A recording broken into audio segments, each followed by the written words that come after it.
going down. The Pride Huggin'. Yeah, Manolo, Mr. Doe, Flo Frazier. Came to find out that Wendy Williams is the first female talk show host to average 1,500 yards receiving in high school. They say, P, don't worry, it's all timing. I slid in like a nigga that didn't pay, backdoor style. Shut the club down with a K. You know, NC at it again, aiming at your cabbage again. I flow with a magical blend. Step up, get dropped to a tragical end. You know the kush got my lungs about as black as my skin. From Raleigh, NC down to Duluth, Georgia. But I did save a lot of money on my car insurance. I know some of you think I switched to Geico. I just stopped paying the insurance. And the cat that been thinking peanuts like Jimmy Carter. Got that lava, game time not a problem. Mr. Clutch and watch me go up when I'm popping. Lights, action, cameras flashing. Girl, you know this song. Yeah, Maybach, layback stuff. Trying to take you home. It was all a dream. I like the way it's going down. I like the way it's going down. It was all a dream. Yeah. Yo, salute. Welcome to another episode of The Slice. We are back in Good Nights Comedy Club. I'm one of your hosts, Teron Rogers. Hey, I'm the other host, H.L. Boney, and with us today we got a special guest. He played Roger in The Cosby Show. Please give it up for Dyson Styles, y'all. Man, thanks for coming, man. So basically what we like to do is gain the perspective of the various comics in the area, from the rookies to the seasoned vets and everybody in between. And I was wondering, what has your comedy journey been like, man? Well, you know, it's been weird for me because I was a house comedian for Wise Guys Comedy out in Salt Lake City, Utah. Okay. He's got like 4 different spots out there. It was great. I got to open for Eddie Griffith, Louis Anderson, Wayans Brothers, Bill Bellamy. Like a lot of big names came through there, and it was a great experience. But I was kind of like that black guy that whenever they had a black show. The urban. The urban. They throw me on that show. Okay, so how long have you been doing comedy? I did that for a couple years, but that was like 10, 12 years ago. So I'm just barely getting back into it now, and it's like, man. How's the transition been coming back? It's so rough, you know, because it's like riding a bike, but you still got to get your timing, and your material's got to be up to date, and it's just, it's a mess right now. But I'm a year back in it now, and it really is my first love. It is? Okay. All right, yeah, because you be having some great jokes, man. You be having some really good jokes, man. So, and I was like, I wonder, where's his mind at? What happened? Who hurt you? So many, man. So, well, you think, you know, a black kid that was born in Brooklyn, New York, that gets moved to Salt Lake City, Utah at the age of 14, that's a lot of pain right there. You know what I mean? But you had that New York swag in Salt Lake City, Utah. Yeah. You had to be crushing some ass. Yeah, I was. But that's the thing, though. It's like, now that I look back on it, you know, as I'm older, I'm like, I was really just fetishized. You know, and it's hard to fetishize someone that doesn't mind being fetishized. But Did you mind being fetishized? Hell no. I was eating it up, right? But as you get older, you realize you're just looking for some connection. You're not looking for, oh, I want to try that black guy. Like, I had a couple white girls tell me, like, I want you to take my virginity. Like, I don't know if you've ever taken someone's virginity, but to have someone say that. But it was a weird experience, right? And I was like, there's no way this girl's a virgin. Yeah. I was like, there's no way this girl's a virgin. Sure enough, you know, we wake up the next morning, my sheets are all bloodied up, and I'm like, wow, I didn't even realize that. So I just got thrown into these situations where, as a teenager, you think it's great, but looking back on it, you're like, man, was I just another house Negro just out there doing the master's work? Does it really matter at that point? Because it's not like you was in love. It was all love. So who gives? Like, I mean, but who really would care unless you were really looking for that commitment? So are you still are you searching for love now, or are you just now trying that to I'm older? The hard thing with me is I've been with white women for most of my life, you know, and so I'm trying to get into black women, but black women, it's like they can smell the white girl on me. You know what I mean? Like, nigga, you got the tight shirt, the tight pants, we ain't fucking with you. Hey, but women love tight shit now. Yeah, now look at Hoochie Daddy season. Yeah, true. But black women, for some reason, they still don't fuck with it. They want like a traditional, I want some J's, give me some baggy pants, like. So you're looking for an HL. Yeah, you know what I mean? Y'all probably do way better with black women than I would ever do. I need some pointers or something. I mean, I think don't look at it as a white woman and a black woman. He's the one to give you pointers. You know what I'm saying? Because it's like, it's hard to say. I've Well, had all white the- relationships. You know what I'm saying? Okay. Like my son is mixed. Okay. But at the same time, it's just like, it's people. You know what I'm saying? Like remove the culture. Yeah, remove that.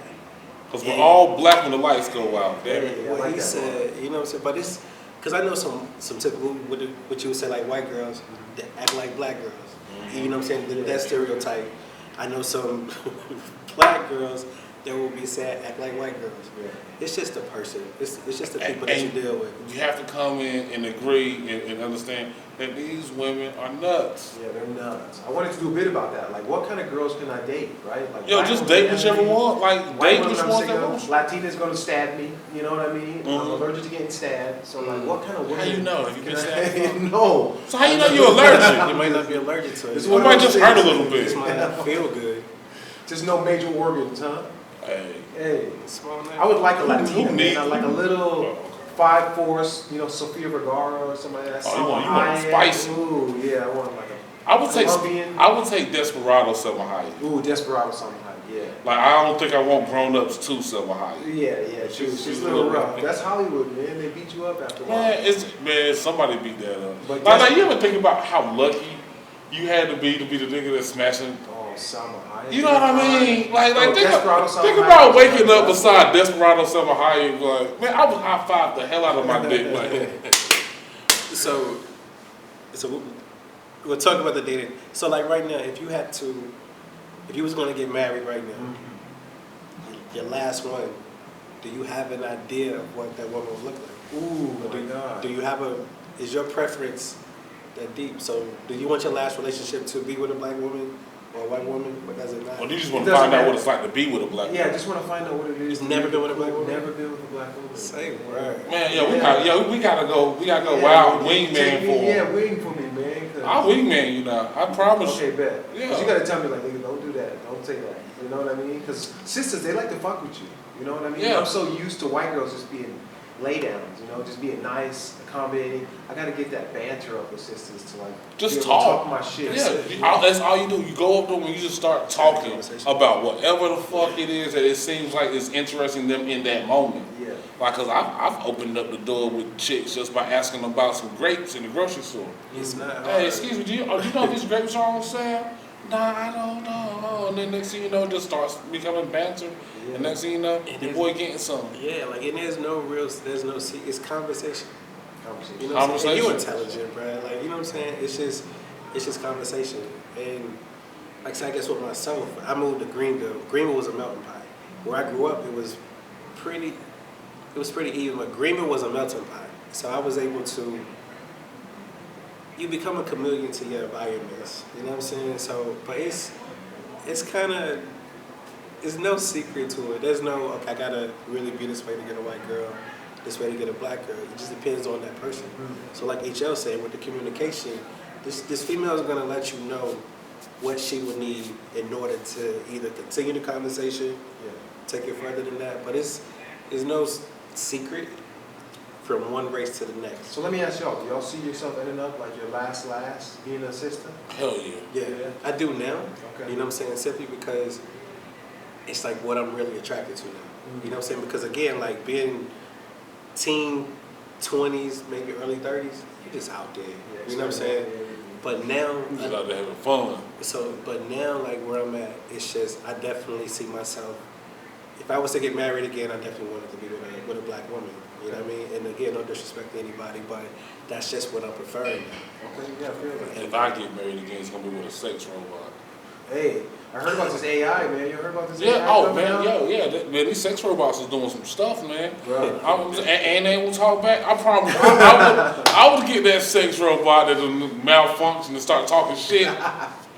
And nigga, you clean up, nigga. What the fuck? I ain't gonna fucking this dirty ass house. Like really, Like, send bitch? your ass back to Elon, man. Come on. You owe me $4,293, nigga. You got the upgraded model. I'm definitely gonna get it. I'm gonna take out a loan for this bitch. You got the suede interior. Like, think about it. An engagement ring costs 10 G's, right? For a decent engagement ring that she's gonna be proud of. it's gonna run you 10 G's. So I might as well go half off and buy that sex robot. She don't need no ring. You know what I'm saying? And then think about it, I had the baddest sex robot. Like, everybody, man, that nigga bitch bad as fuck, man. That nigga bot bad as fuck, yo. Hey, yo, can I use your robot this weekend? No, nigga. You call it the B word. I'm a robot. Don't call me the B word. I asked you, check. So you said like within the last year you've been getting your feet back wet in the comedy, right? So how long have you been back? How long have you been in North Carolina? February 23rd will be a year. Okay. Yeah. Why North Carolina? You know, I got divorced from my ex-wife in December. I was house sit from my auntie in Alexandria, Virginia for like 3 months. It's And a then my dope place. sister, I loved it. Alexandria's dope. Alexandria's dope. And then T.C. Williams. I came out here, and my sister's like, why don't you just restart your life over here? Come and stay with me. You know, there's good people out here. Just get back to your roots and leave all that California hype shit behind. Okay. You know, so How do you like it out here so I far? love it, man. I really love it. And that's the thing with me. The weird thing is the people are really dope. But I've experienced the most weird racial tension. When I walk into a place with a white girl or something like that, I've had to. It's the South. You're still in the South. It's still in the South. And That's what I have to remember. but in this But area, in this this is area, the thing. You can walk in with a white girl if you have mixed kids with you. They ain't gonna give you no Wow, problem. okay, You that's got- the you just gotta have package, them. huh? You need to mix kids. You need 2, 3 little light bulbs running behind. Light bulbs. Little Tweety birds. Yeah, that's Maybe it. that. No, because I mean, I've walked into some places and I could feel the heat from sisters. You know what I mean? oh yeah, Like, you definitely. Oh, black I thought you were women. talking about white they're not dudes. going for it. Oh, yeah, they don't fuck with that They shit. don't fuck No, with no, that no, at no. all, man. Well, you gotta understand why. You gotta understand that like black women have been subjugated by white men For so long. for centuries. So where they have a natural disdain for white men, and they look at us like, why the fuck? Almost like we're selling out because That's why what- the fuck that's what I are you feel. with her? Because you know how they treat you. Yeah. So it's kind of like you gotta understand the psyche of the black woman, especially the southern black woman. They're like, yeah, we don't want them. So why do you want them? So check Because this out. I The last girl promise I you- was dating, she had a black girlfriend, right? Mhm. And I joked about, I'm like, hey, set this threesome up. I wasn't really that attracted to a girl, but I'm like, hey, set the threesome up. So she actually tries to set it up. I get there, I'm not that into the girl, and I'm like, nah, I don't want, I want no parts. And she's sitting on the couch like, go kiss him. You kiss her. And I felt like it was some, like, get out type, like, perform for me type shit. You know what I mean? So I was just like, you know when you drink and you smoke, you think about too much shit. You know what I The mean? first man to walk away from a threesome. Bro, I've had to turn down a couple of threesomes. Must be nice. No, my ex-wife, she always would bring me like these booger wolves to do threesomes with us, man. And I'm like, come on, I don't want that. A booger wolf. Booger wolves, man, just like ugly. Send them nasty my way. bags. Shit. Send me the booger wolves. I'll take them. But Hey, booger wolves, if you're listening, the Okay. weirdest. So it was the weirdest threesome because she's sitting on the couch, right? And I'm sitting on a little love seat and her friend's kind of sitting next to me. So we're kind of close to each other. She's just sitting back like watching this shit. Like Dyson, go give her a kiss. I'm like, no, I'm not really feeling it. Because usually, Because yeah, it really did. it's man. too It was like- orchestrated. yeah, it was y'all just way need to too be in a orchestrated. situation where you just like let it happen. Because to me, that's just like that's too much pressure. It is. It You was know a what I lot, man. I'm like, does it matter that I'm into this or not into this at all? Or am I just performing for you? And that made it, it just took me out the whole thing. I mean, I see that. I can see that. Cause But it's weird here because I feel like there's so much love in North Carolina, but there's so much hate and racism boiling like just under the surface. I mean, I don't think it's hate in North Carolina. I think it's we just need to get one good fight on. Like think about when you and your boy beefing, right? Like y'all just can't click. Yeah. You and your boy just like all y'all really gotta do is just go ahead and throw hands for a little bit, Get tired. and then y'all be cool. Yeah. I think that's what we need in North Carolina. I think we just need to throw some hands real quick. Bro, that 2024, when the Trump flags come out again, bro. Oh, it's about to be ugly. Yeah, you may be prophesying some shit, man. Hey, Bro. I'm like this, and this is the thing that I've always realized about North Carolina is people are gonna people. all day, 24 And, hours. and these racist motherfuckers out here. And there's some great people too. So I don't want to say it and just act like everybody in North Carolina racist. Nah, a few dumbass motherfuckers spoil it for the rest of us. But at the end of the day, the thing I like about North Carolina racism versus New York racism or California racism is blatant. You know Yeah, it. you know. You know, because like in California, they be racist as shit. They just don't say it. Yeah. In New York too, like a lot of the more urban, diverse areas, New York, they try to hide their bigotry. New York let it out a little more. Yeah, they do now. New York let it out. Since Trump. Cali's pretty, I think, kind of, we try to keep theirs a little more hidden. Hi, welcome to our store. And then you walk in, watch him. Yeah, exactly. That's that Cali racism. Yeah, for sure. Yeah. Or like you like you could have a mentor in Cali, like a person that you look up to, a white guy or whatever, that you work with or whatever. And then the second you start dating this daughter, all of a sudden it's a problem. That type of shit. That's the kind of race. Now, in North Carolina, you ain't getting nowhere near that nigga door. Because keeping it in a band like that happened to me in high school. It was my vice principal's daughter. She was in college already. I was a senior in high school. Talked to him every day. Hey, Teron. He was even trying to help me get into the college where she was on a basketball scholarship. But the whole time, she's calling me when I get out of school, talking about how her mom and dad, they took the traditional stuff, took her car, threatened her with, cutting her money off so she had to pick the school herself, the typical stuff. So, but every day when I went to school, saw him, still smiling and speaking to me. I know the phone call that y'all had last week. Yeah. So it's like, again, there's no one big blanket that's gonna cover a whole situation. There's always gonna be those exceptions and stuff like that. So yeah, there's people getting a smile on your face. I experienced it, you know what I mean? But, So let's talk about comedy here, though, because I really love the scene. Y'all two are some of my favorite comedians. Oh, thanks, I love your bit about what Spirit Airlines has. That kills me every time I hear it, it's man. a classic. Yeah. Teron, I love you. Hey, DJ, cut the music. You know what I mean? That's. I like to, yeah, it really is, because I like to bring something different. Like I have my boards and stuff. I like to just. I saw you with your board at Comedy Works, right? Yeah. So I came in at the end because I had to go out and get my speaker ready. Oh, yeah. So when I came back in, you was finishing up with your board. So with your material, how do you come up with your material? It's weird for me because I feel like I get on stage and people don't want to see me be funny. You know what I mean? It's like They don't expect you to be funny. They don't expect me to be funny. Maybe I should say that, right? What give you Like, that who is feeling? this nigga? Where did that start from? It started ever since I've been doing comedy, really. I felt this vibe that's like, nigga, this ain't your hood. You know what I mean? You're out. You know? Might be in your head a Yeah, little you in more your than head you. Maybe I think so. Because the thing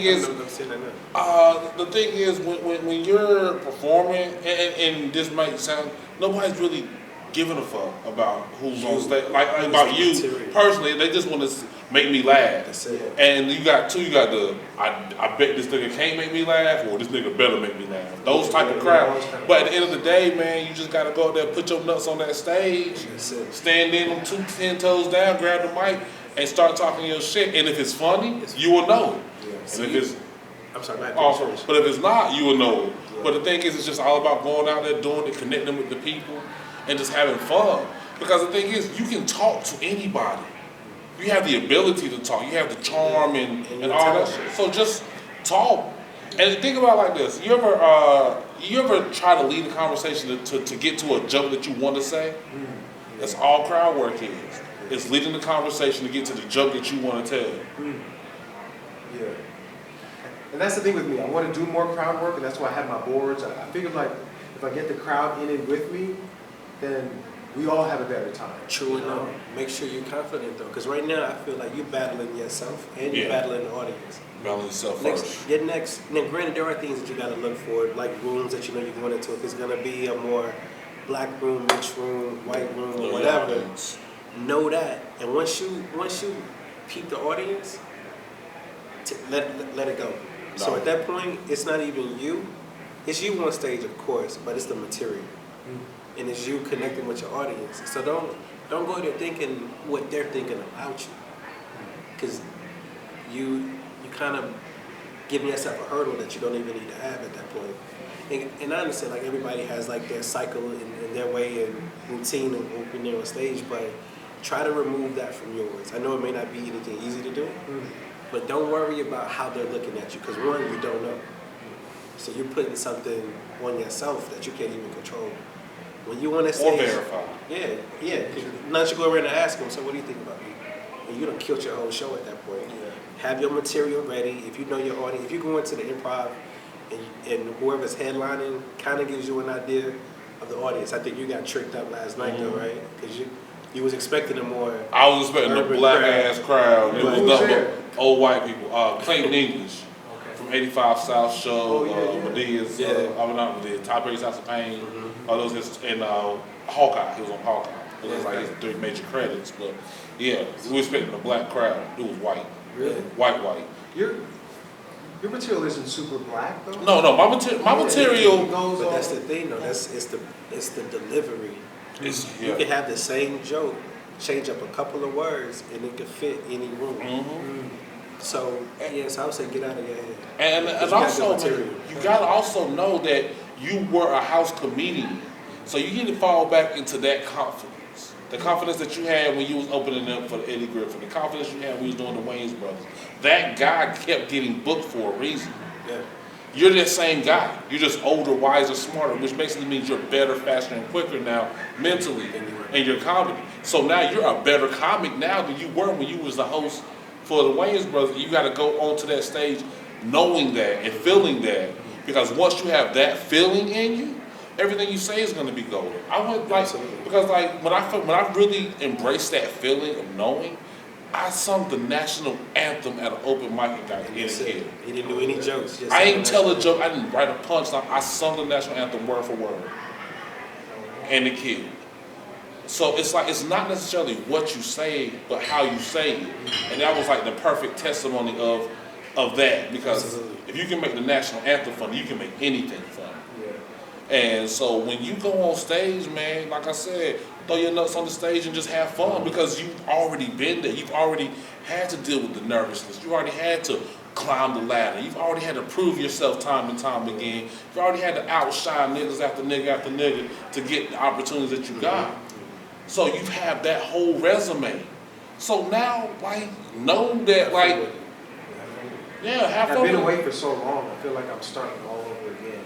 And that's fine. And that's like with anybody that does anything. And to piggyback on what HL was saying, they kept bringing you back, not because of how you look, your outfit, cologne, or anything like that. Or white bitches. Or your white bitches. They brought you back. Alfonso Rivera. Yeah. But they brought you back because you were funny. You did your job. You did what they needed you to do. So, like you said, hone back into that while you getting your feet wet again. And also just know that you're going to be funny in the motherfucker before you anyway. Because you think about it. There's only like 2,458 comics in the area right now. Yeah. All of them aren't going to be super talented. So the odds are in your favor that you're pretty much off rip going to be funnier than the person before you. I'm a perfectionist in my head, man. You ever watch your tape back and you're like, fuck, I'm annoying. Yeah. I don't like my delivery, my voice. I hate my voice. But that's what you. Well, you hate your voice. Don't worry about the voice. Don't worry about the voice, because you can't really fix that. But your delivery, you can change that, and you can sound crazy as hell. So talking like this. You can change the Very delivery. white, my voice. You can alter your delivery. Okay, boom. I'll say it like this next time. Or, you know what I'm saying? I can put more emphasis on this word and not that one. So recording and listening back gives you that. Yeah. You know what I'm saying? But don't worry about how you sound. Because the people, nobody's in the audience like, he's funny, but I don't like his voice. The main thing that I would say about recording and listening back is that you're going to write on stage. And having that recording to see, like when you first brought up a joke that you never even tried to test it because you was living in the moment, and you bring that joke up and it works, now you know exactly how you brought that joke up, how it worked, why it worked. See, like when you tell a joke, you have to ask yourself the 5 W's. Who, what, when, where, how, and why, right? And the reason why you do that is because you have to be able to dissect your joke to figure out why this joke is funny. Because if you don't know why the joke is funny, the crowd ain't gonna know why the joke is funny. So listening back to your joke, you get to really dissect it properly. Like, okay, this is the premise, this is the setup, this is the punchline. And if the joke doesn't work, now you can revise it and try it a different way. And if it still don't work, you can revise it again and try it until it works. But the one thing I would always say is don't keep telling the same jokes if it'll keep bombing. The same way. Don't keep the same way. You can tell the same joke, just not the same way. Yeah, so you gotta play with it. Until you just know, all right, this shit ain't gonna work. I did that. I'd be the joke for about a year thinking trying to convince everybody else that this joke was funny because I thought it was funny. Yeah. And it won't. And comedy's gonna let you know instantly. You know what I'm saying? It's gratification. You're gonna find out then. But again, like I said, if it doesn't work, So let me ask you this: what is your end game for comedy? What's going to fulfill you? Good question. I was gonna ask. Here's my thing: is I don't want to be a stand-up comedian, right? That's not my end goal. What's your end goal? I would really love to be like a late night talk show host. I can see You that. know what I mean? You come out, you do your little 2 or 3 minute monologue. Come on, have comedians come on, play little games, play with the audience a little bit, interview celebrities, musical guests. I'm out. That's my. What's stopping you? Head ultimate. Because you can do that right now. You can Yeah. start your own talk show. Yeah, Because that's the thing about a smartphone now. Like you can start your own. And everything. You know what I'm saying? Get you a green screen and boom, you're there. But like, are you looking at trying to be like on a syndicated show, like the Late Show or something like that? Hey, I'd like to bring back the Arsenio Hall vibe thing. Okay. You know what I mean? You got that kind of energy, that kind of set, the band. Like that's my ultimate dream. It's not too late, bro. Yeah. You can do it. And then we're like, yo, we remember when we interviewed him? You know what I'm saying, on the podcast? But yeah, so. And now he won't even book us on his show. Yeah, I know, I'll right? book y'all, man. Come on. My booker, man. She I want to crazy, meet man. Snooki. Remember Snooki on Barnett Hill? Snooki! Snooki, get him! And I want to be Martin. Like, Oh, I want to play Martin's character. Oh, that'd be dope. man, that was. Iconic, man. Yeah, Martin was one of the most iconic, but that Barnett Hill episode was. I ain't gonna say the best, because I'm gonna tell you, my best Martin episode was the New Jack City shit. New Jack City by far. New Jack City shit is by far my By favorite. far, yeah. When that motherfucker started with that dog, him and that dog, what? That fake dog? And to look back at it, you see Tommy. Yeah, Tommy is barely hold. I Rest wonder how in many peace. times they ran, how many times they had to cut it. Yeah. Man. Absolutely. Rest in peace. Man. All of them though, like you can see Tashina Arnold biting her cheeks, trying not to laugh. Tommy did like this. Yeah, Tommy turned his whole head. Yeah. So I wouldn't. But yeah, but that's definitely my top one. Is that your goal? You want to be like a Martin? But I want to be a little bit of everything. You know, honestly, just my passion is in the realm of creating. I write scripts. The stand-up came because I just have I love to hear people laugh. So I wanted to see if I could do it. So 4 years ago, I stepped on the stage at Good Nights at the open mic, had a decent show. Killed it. Yeah, he killed it. He killed it. It was enough to make me want to come back. He killed it. He killed it. He killed it, You got the man. bug after that. Yeah, huh? so after that, like I said, HL and I, we talk, if not every day, at least every other day about comedy. Yeah, I get a thought, hey, yo, what you think about this? He'll call me, yo, I had a thought, what you think about that? We bounce off each other. We need that, man. All yeah, the time. you really do, man. Cause like I'm gonna tell you, like just as a matter of fact, tonight the joke I did tonight, me and T dissected that joke. This afternoon. It was Yeah. good. So it's like, and that's something else, man. Get you a partner. I mean, you can rock with us. If you ever need to call someone and run a joke by us, man, we here. Okay. But make sure you have a partner because the first time you tell a joke should not be on stage. That'll be the advice I would give anybody. Okay. You like tell it to your mom, tell it to your homegirl, tell it to your wife, tell it to your sister, whoever. But just run it by somebody. Hear it out loud. Please hear your jokes out loud. Yeah, don't just assume. Don't, cause like I've done it. Everybody has. You had the joke in your head, but you never actually say it, enunciate it, Yeah. and then you say it for the first time, and it sounds stupid. It's too late though. Yeah, You on because stage. that's the thing. Comedy is live. You know they don't That's unsee shit. There's no rewind. You can't just walk off stage and walk back up. You're there Do now. y'all do the whole, like, in front of the mirror, time yourself? I don't look in the mirror because I hate the way I look naked, and I'm always naked at home. I'm a start timing my Yeah, especially. I feel like I gotta get to the nuances a little better.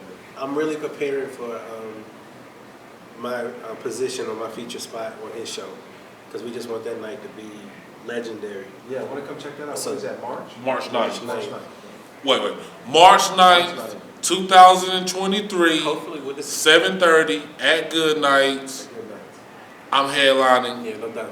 Yeah, that's gonna He's be banging, featuring. man. Let's go. My sis Janine is going to be hosting the event. Oh, It's going to be my album recording. Janine's my people. Recording the whole album. Hey, shout out to Janine. Shout out. Yeah, shout out to Janine. And also we want to give our condolences to the Janine Slaughter family.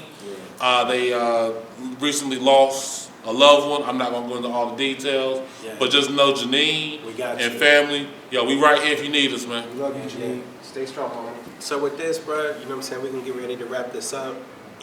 Anything else that you want people to know about you? About you? I just, I love this art form, this craft of comedy. And I feel like we have so many people that are stressed out, scared, fearful of the future. We are like the last prophets of this generation. If you can take someone's stress and pain away and make them laugh for just a couple minutes, I think that's a godly, inspired thing to do. So when I step on stage, I'm always trying to better myself and give a better product for the people. So the fact that I can bump into other people that are wanting to do that same thing, that inspires me. So I appreciate y'all. Let me ask you this. Up and coming comic came up to you and asked you some advice. What piece of advice would you give them that you wish someone would have gave you when you first started? Oh man, it's like anything, right? You gotta keep at it like a crack addict, I like that. Keep at it like a crack addict. That's a Keep bar. at it. That's a bar, yeah. Like you just. I hope you write that down. I hope you have to joke about that. He said it before. It came out too smooth. Yeah, he had to. Before. Maybe my jaw's sore. Keep at it like a Keep crack at it. addict. They ain't come yet. Well, I like that. So I think we're all human computers, right? No matter what we continually do, and we make repetition, we make better. Our brain finds new neural pathways to do it better, easier. So I'm like, if I give myself 2 years to get back into this comedy thing and just really focus all my energy, my imagination, my resources, my creativity on this, I know I'll be where I want to be at the end of those 2 years. Okay. So I would tell up-and-coming comics, give yourself a couple of years. We watch the fight montages in movies and we think everything's supposed to be happening in like 10, 15 minutes, right? Oh, I've been doing this for like a month or 2 months. In real life, it takes time. It takes time, man. Like anything worth doing, it's going to take time. Put the time in. Put the time in. I think that's real profound, real deep, man, because I can't agree with you more, especially with the give yourself a couple of years, because I promise every last one of y'all watching this, if you are a comic already, you can go back a year, not even all the way back to your first start. Go back a year and everything you did will make you cringe. Yeah, I hate watching that. You know what I'm saying? And if you're up and coming, give yourself some time. Because I promise you, if this is your first year doing comedy, when you go back and listen to your first shit, you're going to be disgusted. It's crazy. It's crazy how that works, man, but it's the truth. But just keep going and never stop. Never stop. Like, do you regret stopping doing comedy? I really do. Man. It took like a big. How long of a pause did you have? I probably took 10, 12 years away. 12 years. You hear that? 12-year pause. Now he's back at it. But he's a killer though. So you can tell. So how long did you do comedy before you paused? I was doing it for like 5 years. Okay, that's where I'm at now. Yeah, and I'm just now starting to get some of the successes you were talking about, being able to feature and host for like the bigger name comics. And it takes about 5 years to get there.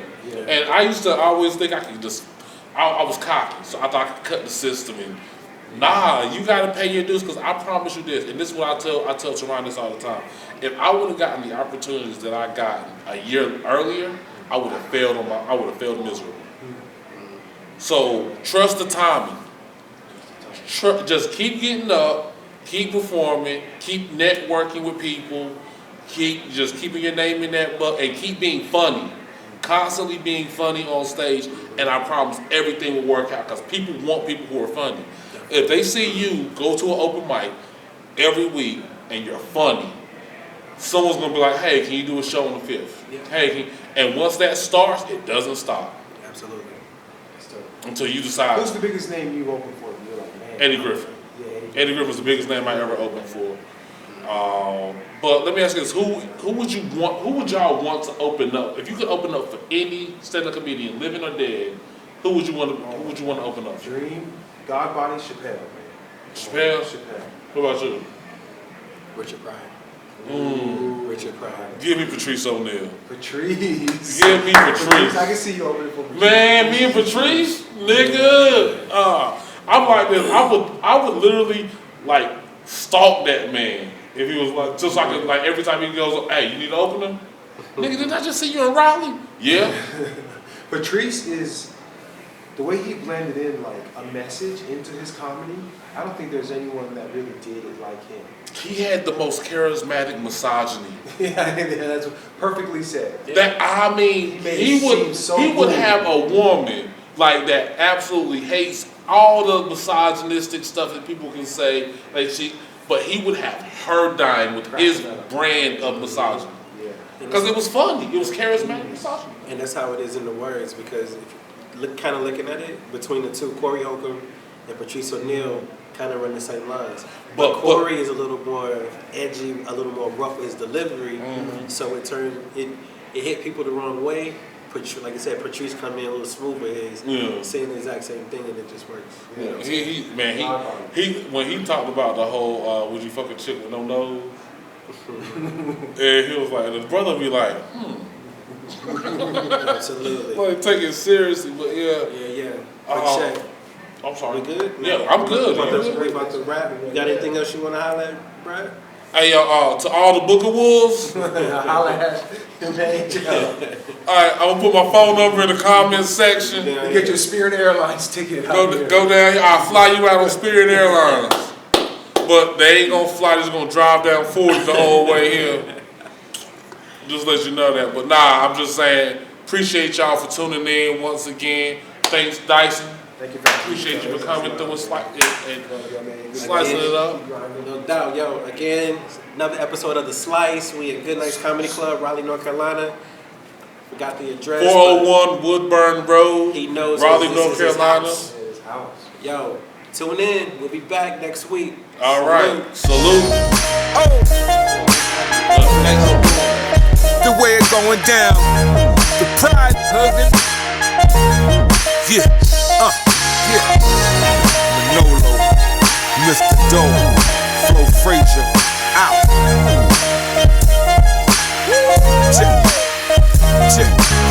I spit it in to get the chest, no rhyming. Quick to say P, don't worry, it's all timing. I slid in like a nigga that didn't pay, backdoor style. Shut the club down with a K. You know NC at it again, aiming at your cabbage again. I flow with a magical blend. Step up, get dropped to a tragical end. You know the kush got my lungs about as black as my skin. From Raleigh, NC down to Duluth, Georgia.